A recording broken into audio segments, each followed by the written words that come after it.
Good evening to each and everyone, especially to our instructor, Ma'am Doblin Umbahin. Good evening, Ma'am.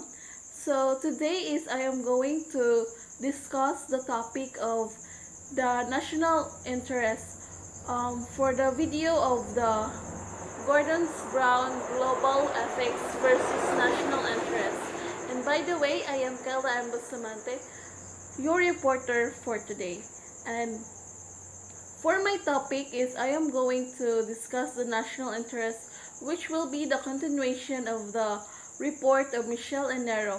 And in our topic is all about the Gordon's Brown global ethics versus national interest. And in the video that I've watched, in TED Talks, Mr. Gordon Brown, whom a former British Prime Minister who served from 2007 to 2010, during his tenure, he focused on a range of the national interests that were vital to the economic and social well-being of the United Kingdom. So Brown's national interests revolve around the economic stability, the social justice, international cooperation, and national security. And firstly, let's tackle about the economic stability. So Brown prioritized the economic stability as a key national interest. So he was determined to steer the United Kingdom through the global financial crisis that began in 2008. So the United Kingdom experienced some global financial crisis in 2008 by implementing various measures to stabilize the economy.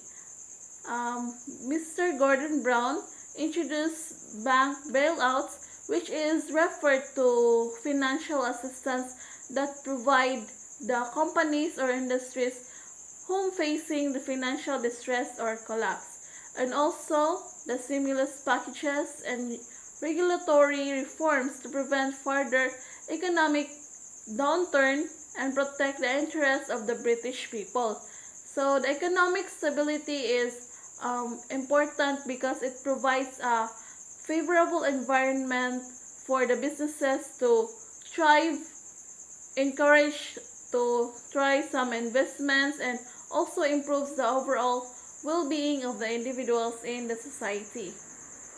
So in his approach that was centered on stabilizing and reviving the economy to ensure and sustain the growth and mitigate the effects of the crisis on the country. So he promoted the economic stability, and Gordon Brown implemented some various policies and measures.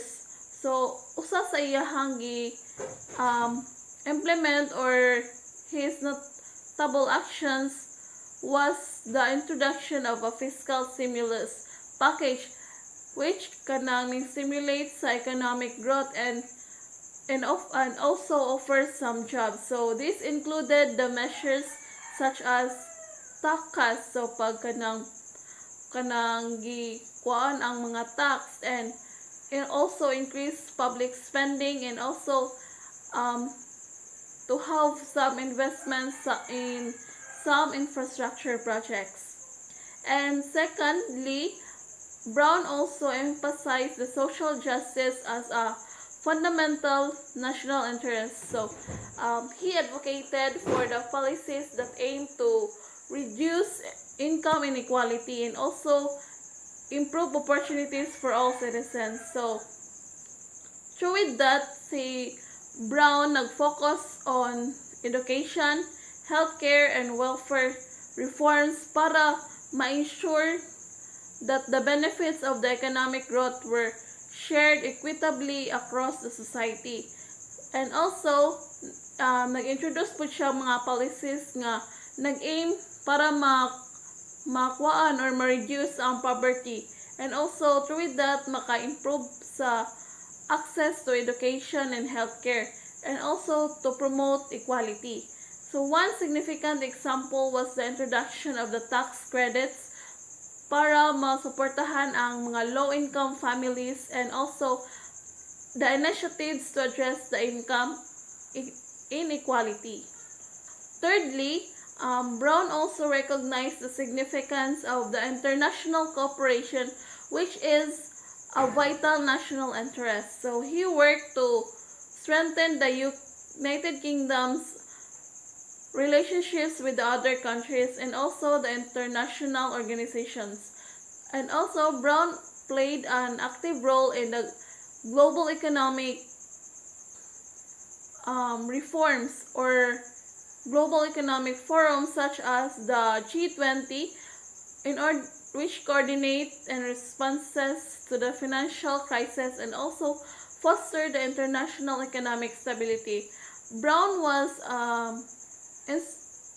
an instrumental in elevating the role of the G20 group of the nations in a global economic governance. So with that, Gordon Brown hosted the G20 summit in London in 2009, which brought together leaders from the world's major economies to seek coordinated responses to the financial crisis.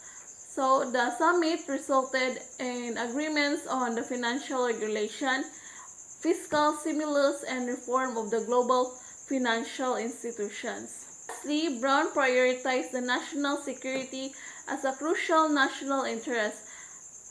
He took steps to strengthen the United Kingdom's defense capabilities and protect the country from emerging security threats. Since the United Kingdom's facing some threats, and Brown focused on counter-terrorism efforts, cyber defense, and also pag-maintain og strong military presence to safeguard the national interest and ensure the safety of the British people. So through with that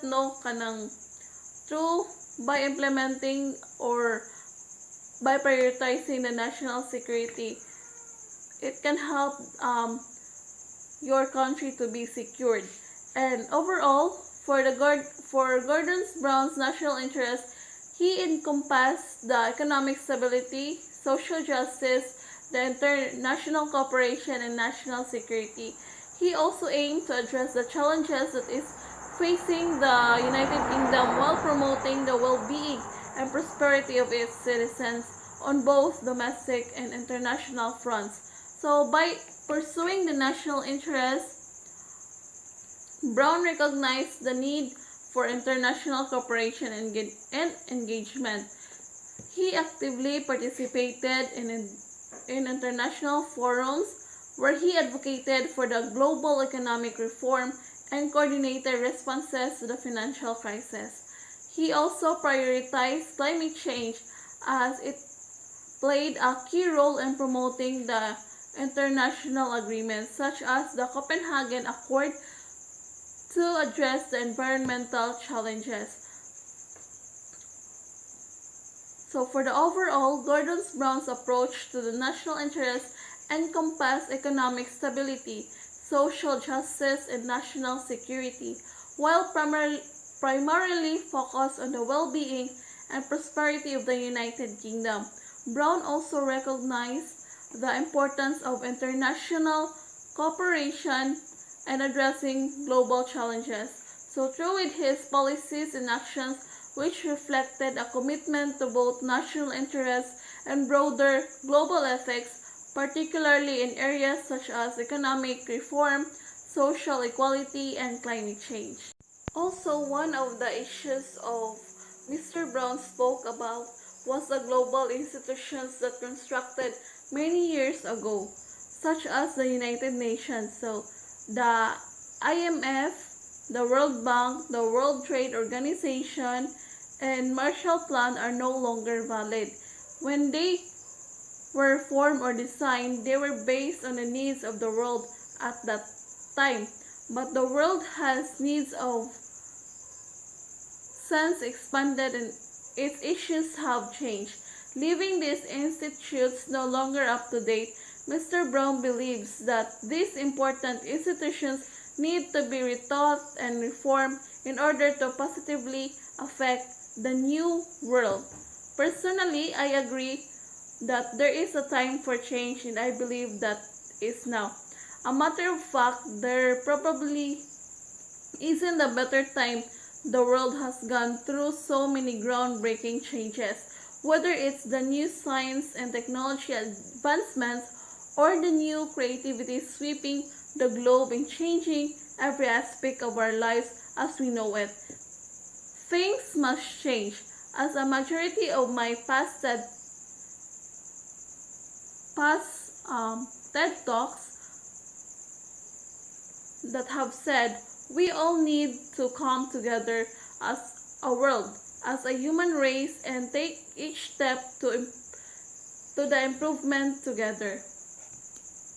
The decisions of every single country in this world affect the rest one way or another. So why don't we just be easier on ourselves and make them together?